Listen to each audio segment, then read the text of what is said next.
chasing the dream and we're in it together. If you want to go fast, go alone. If you want to go far, go together.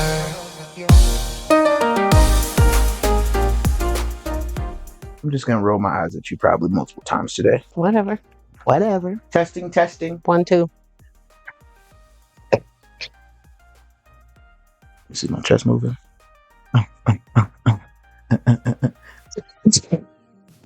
Not you moving your shoulders. What is this? Go together. Yo, what's going on? Welcome to another episode of 6-8 Podcast. I'm Ja. I'm Michelle. All right, so let's talk about cancel culture. So when someone like famous messes up and maybe does something that honestly nobody would care about if they weren't famous, should they lose everything or should they have a shot at redemption? What do you think? I feel like I would love to say it. I think it depends on the situation. I want to say that, everyone deserves a chance at redemption, but I feel like there's just some things that are just hard to come. Yeah, I agree. I don't really like cancel culture. I think that I understand. So for anybody who's not aware, like cancel culture kind of was the thing that was birthed from the like Me Too movement, which I full-heartedly kind of like stand behind the Me Too. But then like the cancel culture that was kind of birthed from that was kind of like a warp into that, like an evolution, if you will. Like I'm not a huge fan of that because it's almost like there were times where it should have happened and it absolutely was kind of imperative for the world to know about things, and then there were times where it was like questionable, where it's like, well, do we need to know about this? Like, is it something that we really care about? These things that was already happening, but now because cancel culture is a thing, now the whole world seems to care about this. For example, I don't remember his name. I'm sorry to this man. I'm sorry. But what I do remember about him is that Megan Good was his partner, at least at the time. I don't know if they're still together. I kind of hope that they are and that they're even maybe married at this point, but who knows? So Megan Good was standing by the side of the guy who played the timekeeper during Loki. So I don't know if you really remember like who he was or whatever, but I vaguely remember that there was a situation between him and a woman that he was seeing, and he full-heartedly admitted to not necessarily being completely faithful to this woman, but they weren't married, they weren't engaged or anything like that. And so things had transpired, and she kind of painted this picture of him being this essentially a woman abuser. And I wasn't there. I don't know if it did happen, if it didn't happen. But from like what I heard, there are some things that kind of make me lean more in one direction than the other. But because of cancel culture, it's so easy for something to come out and essentially ruin someone's career. And I don't know if you noticed, but it definitely had a huge impact on his career with Loki. It kind of almost seemed like they had a whole plan of the direction that they were gonna go in. First season seemed great, and like he was very much a part of it. And then all of a sudden, season 2 just seemed like it went in a complete different direction. And sure, like his face was in certain places, but at the same time, there was no necessary like speak of him, right? And so yeah, I think that there should be a line. I don't know. I do. I definitely think, again, like I said, situational and really like how serious is this situation that we're talking? Because I mean, let's be real. We're all human. Mm-hmm. People do things, terrible things behind closed doors, or say terrible things behind closed doors. And so I think when it goes to that extent and again, like you said, we don't really know, right? For certain things, I think it does go. No, I definitely agree. So my follow-up question to that would be, can you separate the art from the artist? And the reason why I ask is because at one point I thought the answer was no, right? Because I actually do nowadays struggle with listening, or like if I'm like listening to music and say a playlist that I've had for a long time, and then all of a sudden an R. Kelly song plays, like I do have trouble listening to an R. Kelly song while I don't have the same issue listening to maybe something that has P. Diddy on it.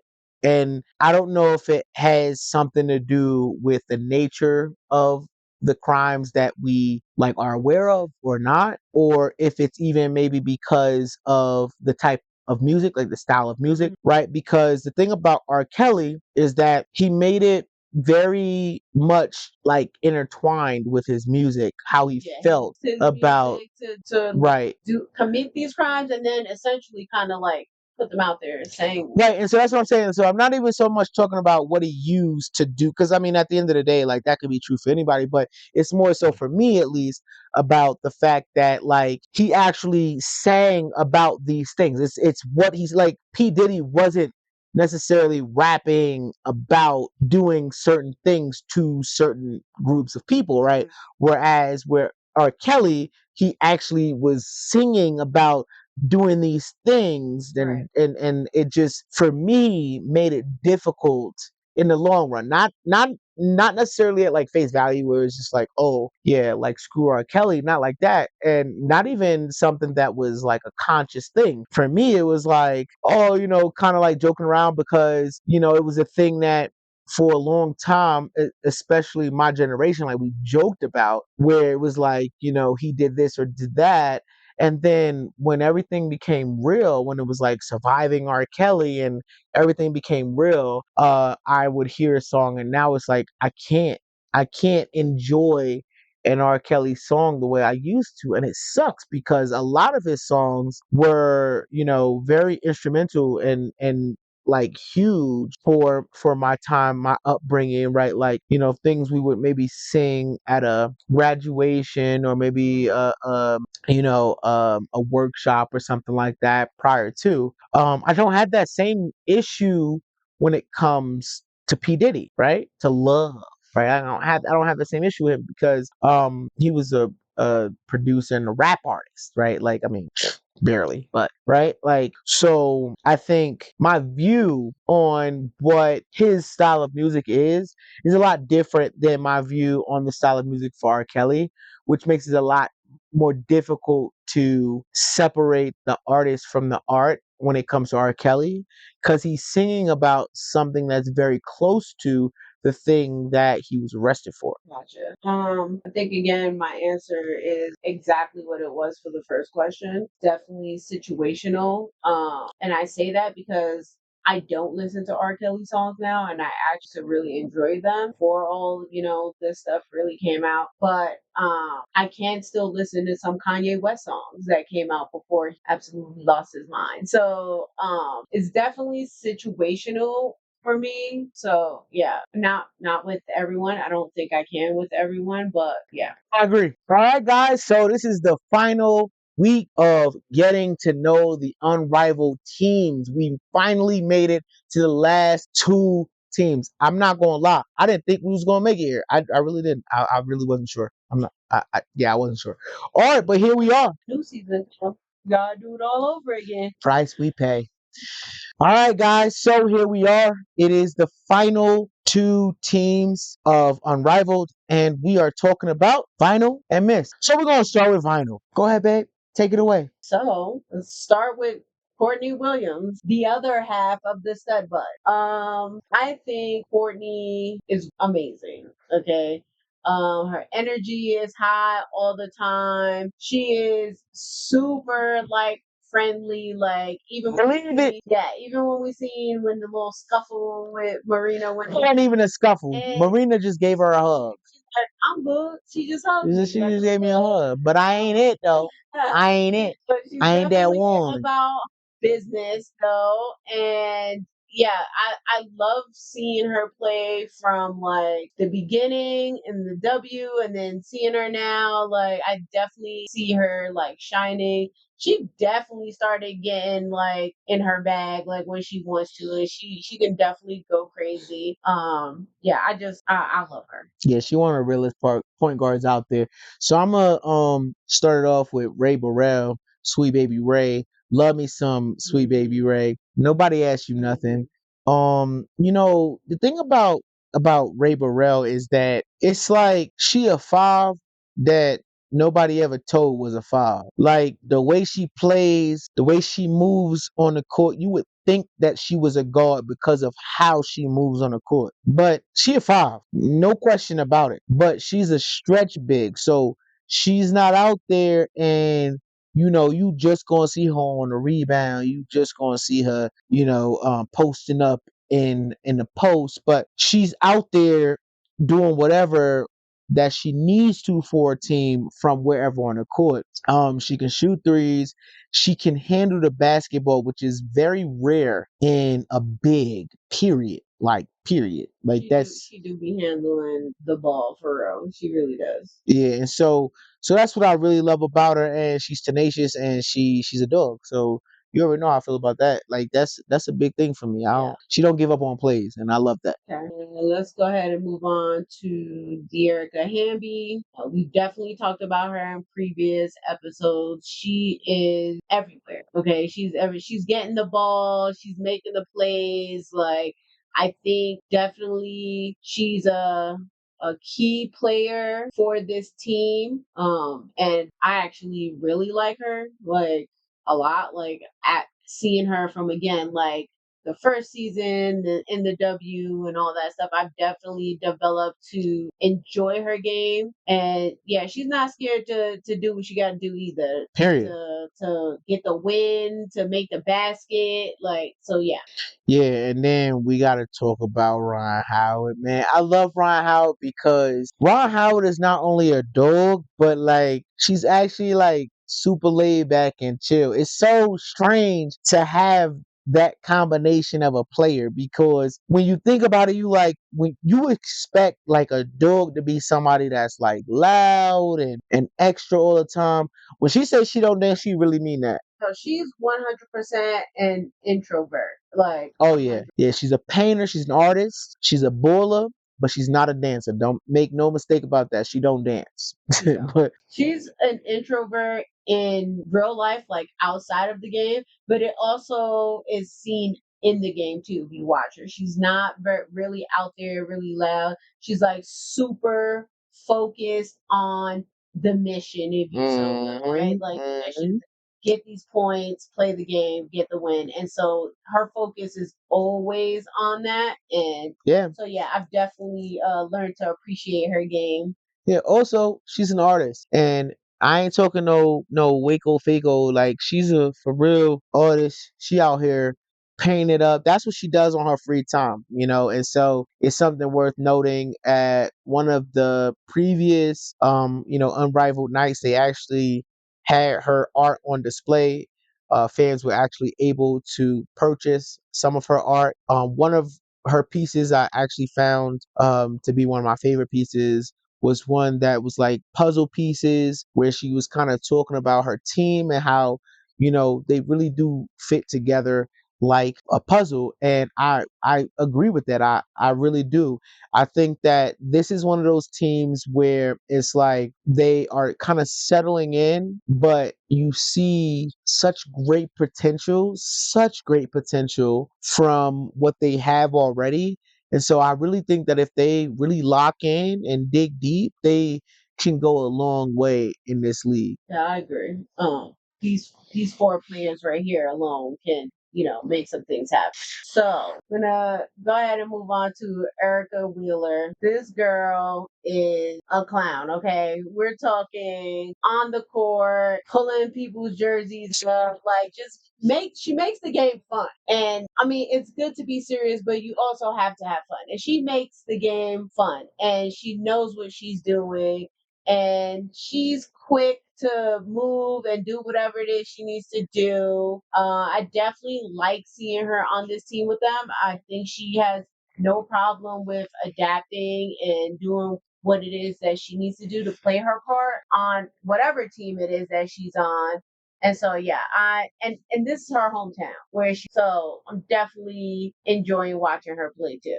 No, 1000%. She did bring that up, and she said, it's so nice to be home, and I get that. But I love what she brings to the game. I'm very much a fan of the pulling the pulling the jersey tops out of the shorts. I think that is so funny because a lot of these players, so it's such a known thing across the league that you don't even see players react. Like a lot of the time, it's happening and you don't even notice it's happening.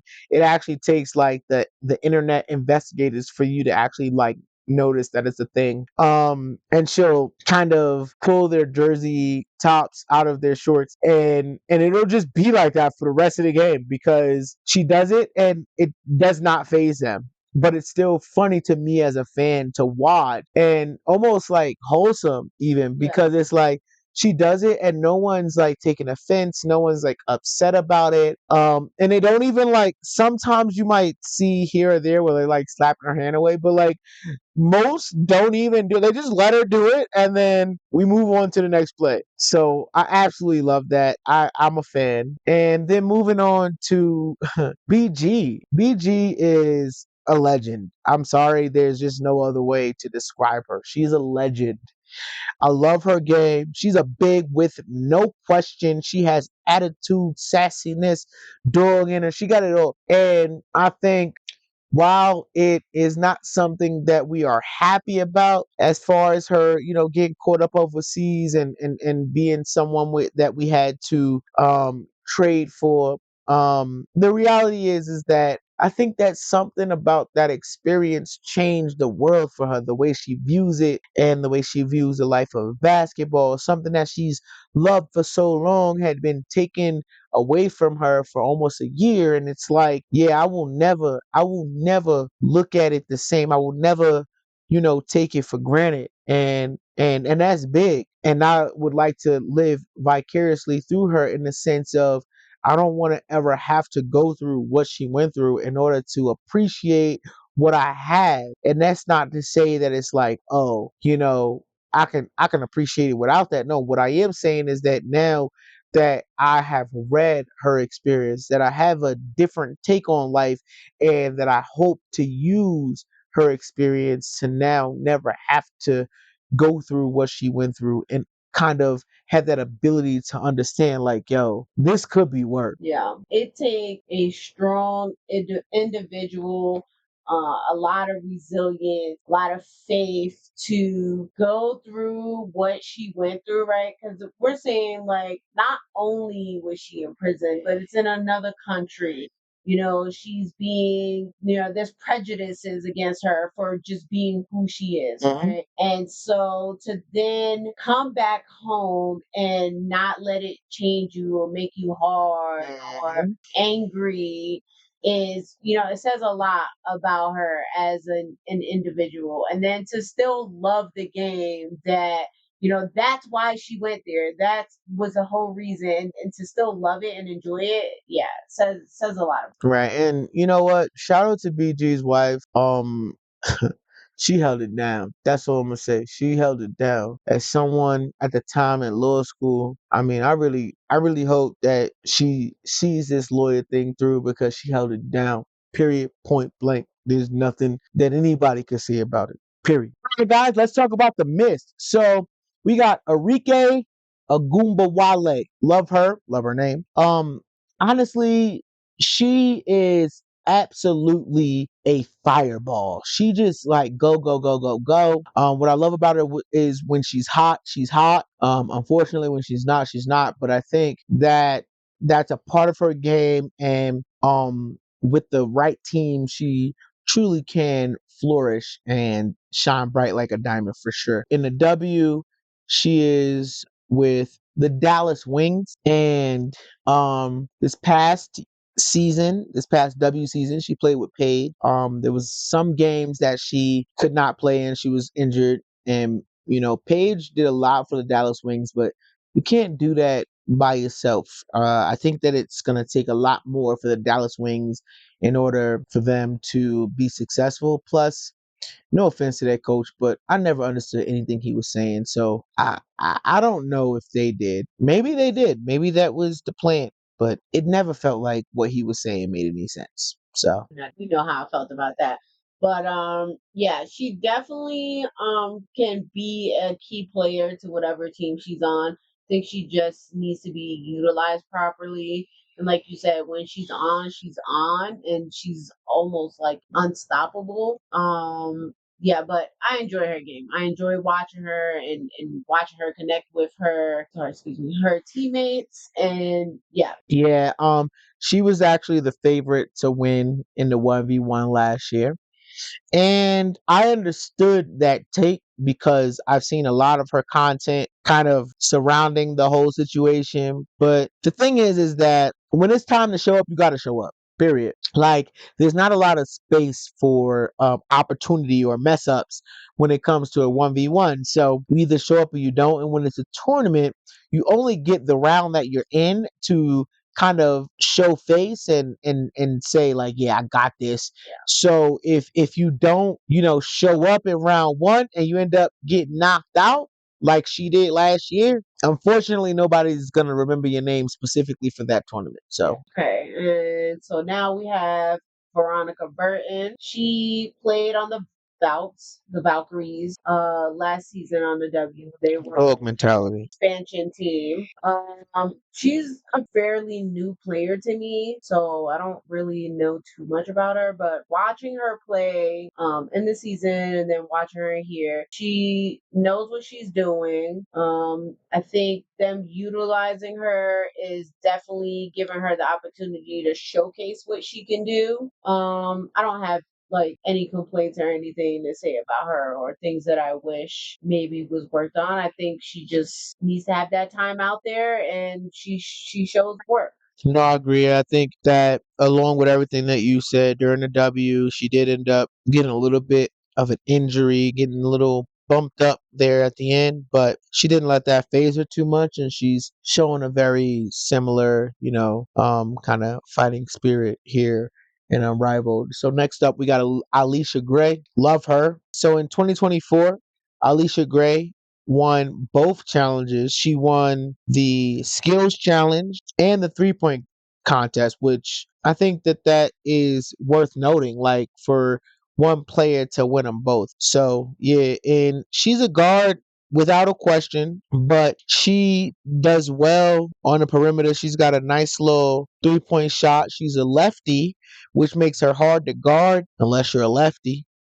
And when she's on, she's on. Unfortunately, with Unrivaled, she's been off a lot more. I'm not gonna say a lot more, but she's been off more than expected from someone from the Atlanta Dream. She has worked wonders with the Atlanta Dream alongside Nas Hillman, Jordan Canada, Brittany Griner, and some others, right? So, Ryan Howard, her best friend.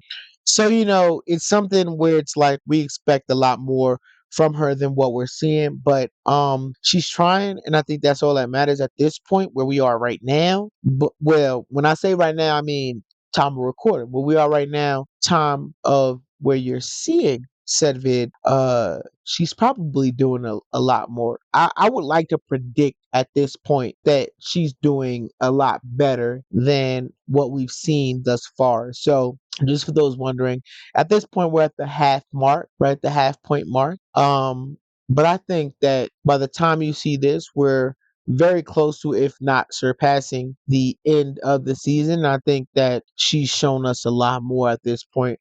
Alicia Gray is not one of those quiet ones. She one of them ones, man. South Carolina, born and bred type. Where it come, she not gonna lay down and be quiet about it. So I'm not even gonna hear that. Yeah, she's definitely a high caliber player. I think this team is very different from the team she's used to playing with. Right, And the play styles of these players are very different than the players that she normally plays with. right. And so that can be a reason to why we're not seeing the caliber of play style from her that we usually do. But I her energy is great. She definitely tries to keep herself humble.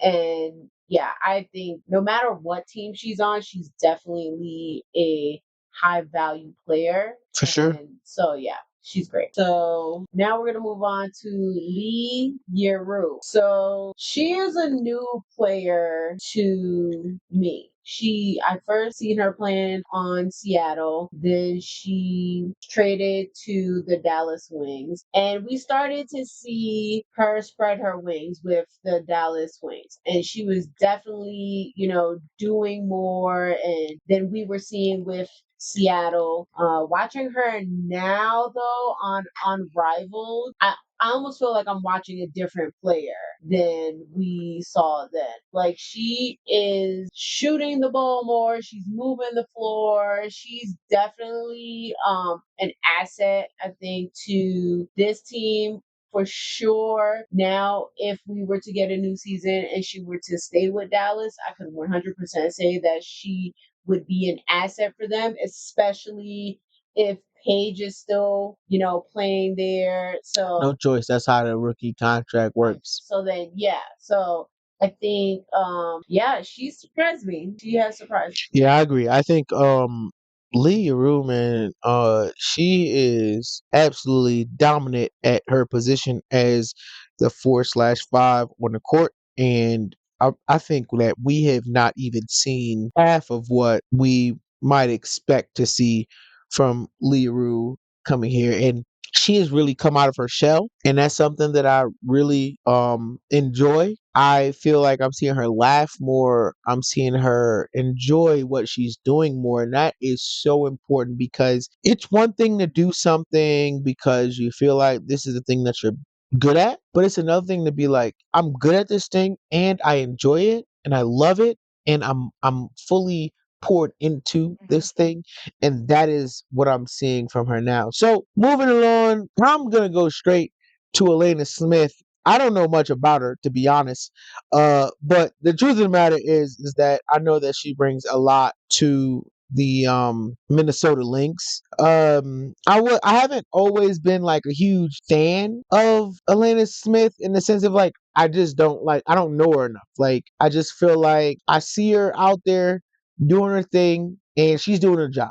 That's all I got for you when it comes to her for the most part. But yeah, I mean, she doing her thug thing. Like I can't really like talk too much about her. It is what it is. Yeah, I think I'm on the same boat with you. I really don't know her. I can't say like you did, that she's out here doing her job. I don't know. I think maybe it's for me, I like to see the player. Like Right. I'm like social media, I'm watching the videos, Yeah. watching the interviews, And we stuff don't see like that from her like that. and right, so I've gotten to like get a feel for some of these other players, get to know who they are, know their personality off of the court, and so I feel like I'm definitely lacking that with her. And so I Right. feel like I have like a connection or whatever when it comes to her. That's fair.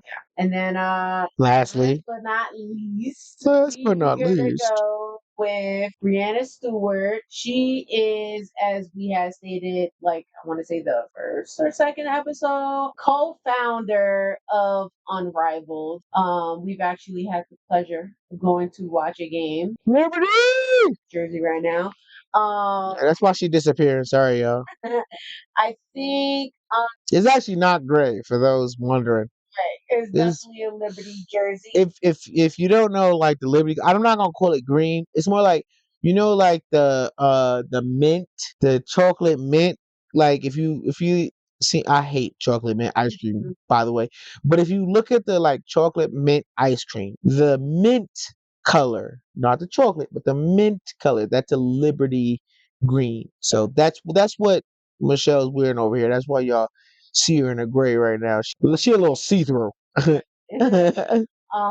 Yeah, so I've definitely gotten to learn Stewie's game, get to learn who she is as a person. Watched her now 2 WNBA seasons now.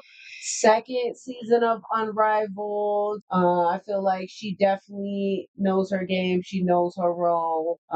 She's also one of those players that are like not in it for self. It's Right. about her team Yeah. for her.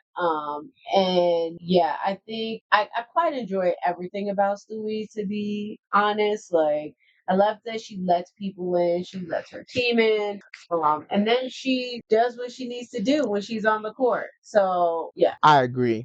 Guys, it's time for Screaming and Screaming. No? No. So it's been a minute since we've done our Marvel March, right? But let's talk about it. What would you say was your favorite movie from the Marvel March? For me, it was definitely Endgame. I feel like that was kind of like, the whole post snap thing or whatever, like where you get all of the superheroes coming together and fixing everything. But what was yours? So that was the one where Iron Man. Damn girl, you gonna tell the whole world? Spoiler alert. But yes, So that was, that's the same for you. Okay. What would you say your favorite like series was though? so All right, before you answer. So I say, what was your favorite series? You are not allowed to choose Agents of S.H.I.E.L.D. Now, reason being, Agents of S.H.I.E.L.D., like, it pretty much wrapped it all together. That was like the connecting series, if you will. And it did such a good job, right? Like, wouldn't you agree? They did a really great, fantastic job of not only tying everything together, but even having their own storyline. So I think they get a great honorable mention, and easily we could both be like, yeah, that was my favorite series. But I don't want that to be the thing because, like I said, like that would easily be both of our first choice. So if you had to choose outside of that, now I'll let you think. For me, it was Inhuman. I loved how I feel like Inhuman could have done better in the sense of there were some parts of it that I think could have done better, but I loved it. I love that there was this capability of people to have these different, superpowers, and that it was based on the person, and not everyone had the same superpower.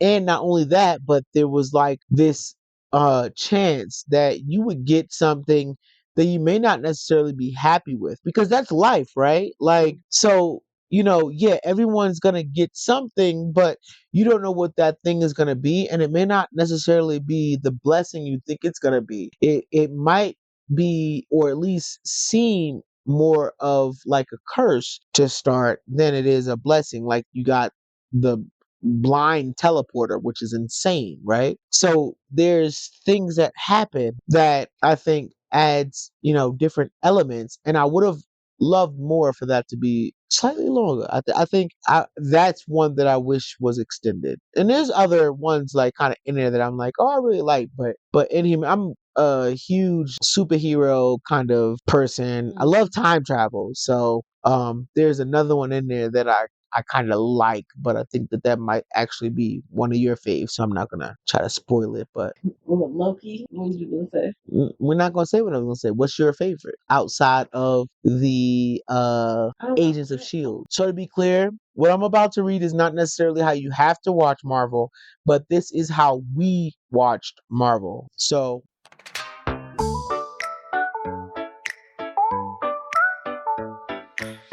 Popcorn in my hand, phone in the other. Waiting for Iron Man, my superhero brother. Lights down low, screen glowing bright. This is how we watch Marvel tonight. This is how we watch Marvel. Oh, what a sight. Superheroes flying, fighting with might. Laughs and gas, we cheer and clap. Silly and fun, no time to nap. Oh!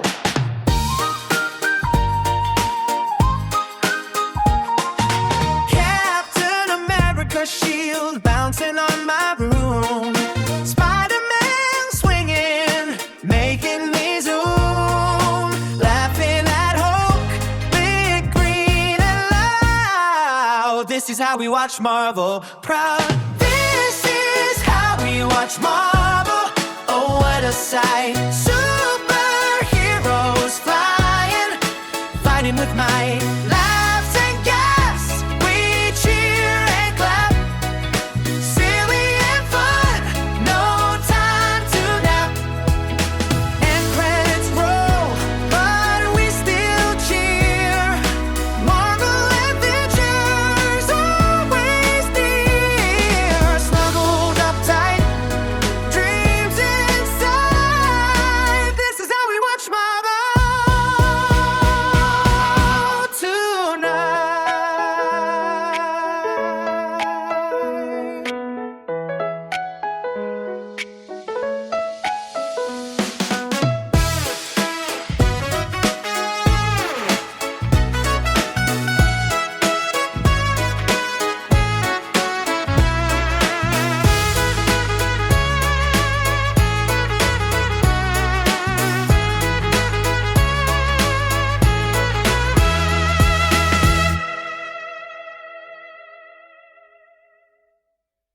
That is how we watched it, guys, in that exact order. So, what was your favorite show? Daredevil. Really? Yeah. I really thought she was going to say Loki, which is why I didn't pick Loki. I really enjoy Inhuman, and I remember saying that before you, and I actually even started the march because I'm like, I don't want to sell you too hard in this thing, but this was the thing that I really enjoyed because I love time travel, and I especially love it when they don't do too much. Mhm. And I feel like they made it a point to make sure that it wasn't something where it was like everybody got what they wanted and everybody was just this perfect superhero and this perfect thing, and it wasn't like that. So I really enjoyed how Inhuman worked, where it was like you got what you got in the same sense of like how the real world works, Mhm. where it's like if somehow abilities were entered into the picture, you wouldn't get what you wanted, you would get what you got. And so I really like that, and that's why Inhuman is definitely, or Inhumans is one of my, it's definitely my favorite like series. I liked WandaVision as well. I can't pretend, Okay. but yeah, I liked WandaVision. And you said you liked Loki. Why'd you like Loki? I need you to explicitly state that Loki was your favorite. Loki was my favorite. I think I liked being able to see him in a different light than usually how he's portrayed, and like literally going out of his way to try to save everyone else around him. And I think like the story made sense. It was good. It was entertaining, and I tend to like the shows though that make you like feel something for the villain later on, and it definitely did. So yeah, but we knew from like the jump. I was like, oh, this is my favorite one now. Like, Yeah, you said that from season one. And the thing about Loki, I feel like, and one of the things that I actually enjoy about a lot of shows like that, where, there's kind of a villain that you're a little unsure about, is the fact that at the end of the day, like, a lot of them are just misunderstood. They just want to be loved just like everybody else. That's it. It's nothing too crazy. Just love me. yeah. You know what time it is. So this week's book was written by player we spoke about earlier, and I'm just going to go ahead and jump into this. So imagine going overseas to play the game you love, and then next thing you know, you're a prisoner. Well, that's what happened to Brittany Griner. From international basketball star to global headline, this is the unflinchingly raw and inspiring journey of resilience, identity, and the fight for freedom. In Coming Home, Brittany Griner tells her full story in her own words for the first time. She pulls back the curtain on her rise to fame as a two-time Olympic gold medalist, a dominant WNBA champion, and a proud LGBTQ plus icon whose world was shattered when a routine overseas trip turned into a geopolitical nightmare. Detained in Russia under terrifying circumstances, Brittany Griner endured a harrowing ordeal of isolation, injustice, and fear, all while becoming an unexpected symbol in a high-stakes international standoff. But this memoir is more than a story of captivity. It's a powerful story of the woman who survived it. Brittany Griner chronicles her path to self-discovery, the profound love and support of her wife, the challenges of becoming a the challenges of being a Black gay woman in the spotlight, and the deep vulnerability behind her formidable public persona. Coming Home is a testament to the power of the human spirit, a celebration of authenticity, and a gripping account of one woman's fight to return to her family, her faith, and herself. Here's the book. It's called Coming Home. This book really lets you in. It tells you the struggles, the trials, the fear, everything she went through during that ordeal. It really gave me a different side of looking at it. I have nothing but respect for this woman because the things that she went through, some of us would not have been able to go through that and come out, like I said earlier, still being the person that she is. So this is on Kindle. You can buy it on Amazon. You can do anything like that. I definitely recommend, if you want to get to know her more, to pick the book up and read it. And let me know.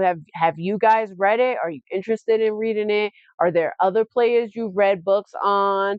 Leave them in the comments for us. I'm always open to recs. So yeah, guys, that's it for this week's Michelle's Cozy Chapters. Hey, what's going on, guys? Welcome to Peace and Progress with Ja. Today, I want to talk about second chances. We live in a world where mistakes are broadcast everywhere, and sometimes it feels like one bad day can follow you forever. But real growth happens in the space after the mistakes. When you choose to learn, make amends, and do better next time. Progress isn't about being perfect. It's about the courage to own up, to change, and to move forward with intention, whether it's in the public eye or just in your own life. Everyone needs a shot at redemption. Don't let fear or failure keep you from trying. Don't let someone else's story convince you that you have to be perfect to be worthy. Don't let someone else's story convince you that you have to be perfect to be worthy. So this week, if you're carrying something that you regret, give yourself permission to start again. That's where real peace lives. In the trying, the learning, and the growing. Come on now. You got this. Guys, you already know what's up. It's snack time. And I'm not responsible, so I'm pretty happy about that. Okay. So touching on the Marvel subject, Oh boy, here we we're go. going to be playing Gift or Curse. And they have little twists to them. Oh God. There's gonna be Gift, 10 curse. of them, and I'm gonna read it to you, and then you're gonna tell me if it's a gift or a curse. Curse. All right. All of it. It's all a curse. Spider sense, but it tingles for bad puns and not danger. It tingles for what? Bad puns and not danger. Yeah, that's a curse. That's not helpful. How is that helpful? I don't know. Wolverine's healing factor, but you heal at the speed of a normal human, just constantly. Say that again. Wolverine's healing factor, Yeah. but you heal at the speed of a normal human, just constantly. Oh no, that's a curse. Okay. But yeah, so I say that's definitely a curse. Did we start? What do you mean did we start? We on the second question. Of course we started. So you gotta get to a curse. Come on, get the curse. Get the curse. Okay. Telepathy like Professor X, but you can only read the minds of people who are bored. Curse. You might be right about these. Super soldier serum, but it only works from 9 to 5 on weekdays. Curse. What is this? None of this is helpful. Okay, what if it only worked on the weekends? On the weekend? Only on the weekend. Only on the weekends. It only works either on the week or the weekends. It's a curse.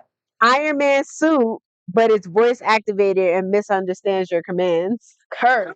Curse. Everything's a curse. Like this all day. Everything's just gonna be a curse. Thor's hammer, but is sentient and judges your life choices out loud. Absolute Curse. Absolute curse. Absolute curse. If you judge me the whole time, like how can I do anything with this? Are any of these gonna be not a curse? Probably not. All right. Ant-Man shrinking growing tech, so you can't control which one happens. Curse.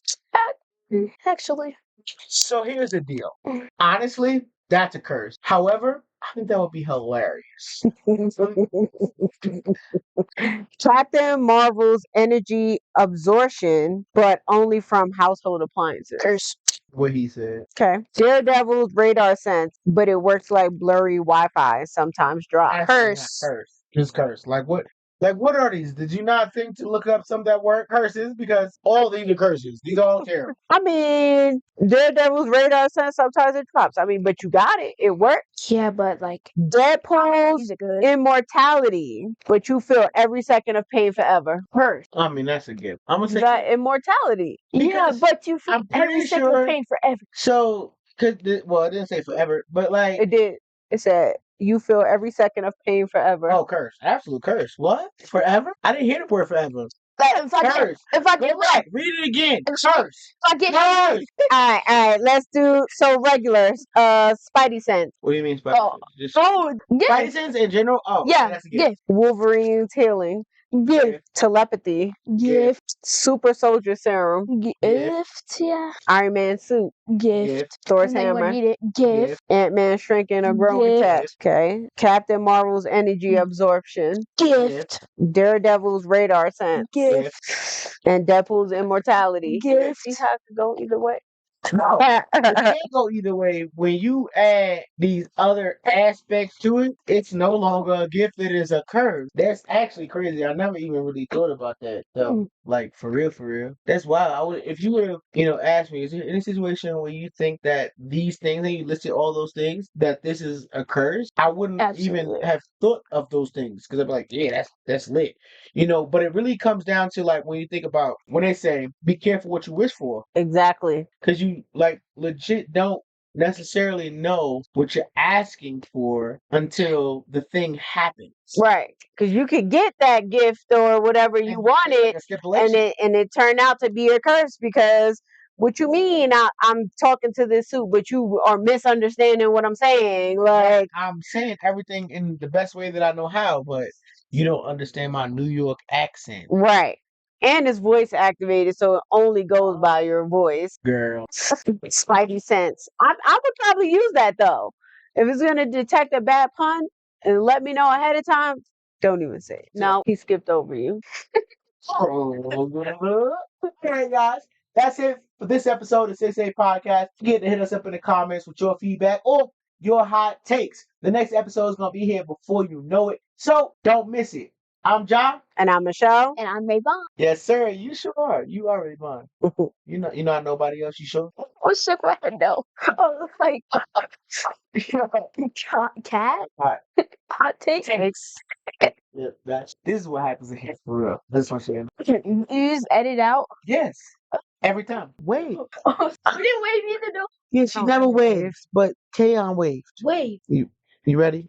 All right. And from the warm up to the buzzer, Keep your head up and your spirit higher. see you next time. Go together.